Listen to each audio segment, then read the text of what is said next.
depend on watches, warnings, and advisories the National Weather Service issues to know when hazardous weather is on the way.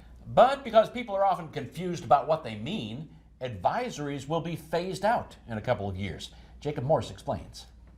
For decades, the National Weather Service has been issuing different alerts for various weather hazards, expanding the number and colors of them. Watches are usually issued first for a possible significant weather event soon. Warnings are for a life-threatening event that is happening or about to happen, and advisories are for an inconvenient event that is happening or about to happen but is less serious than a warning. Examples are winter weather advisory, heat advisory, wind chill advisory, and more. But now, with more than 122 alerts, a hazard simplification process has begun. There's very much confusion in watches, advisories, and warnings. And where we find most of the confusion is with that advisory. So the National Weather Service has determined we need to discontinue those advisories. And so it'll just be now, going forward, once this is implemented, watches and warnings. And then, of course, we'll have these statements. The plain language headlines will more clearly communicate the hazard. It's this idea of trying to tell me, what is the danger? What is it? Is it heat? Is it fog? Is it the thunderstorm?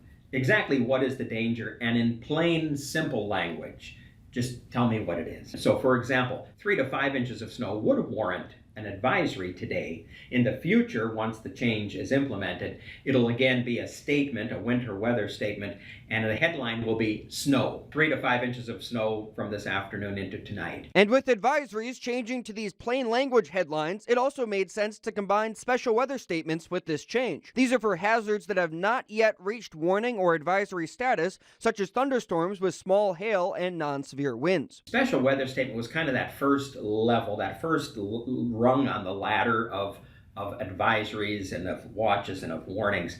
And so the Weather Service saw this as an opportunity to decrease confusion even more. All the advisory colors will also change to gray for the plain language headline. The National Weather Service has been thinking about this for a long time. These changes will happen in 2025 or later. For your news leader, I'm Jacob Morse.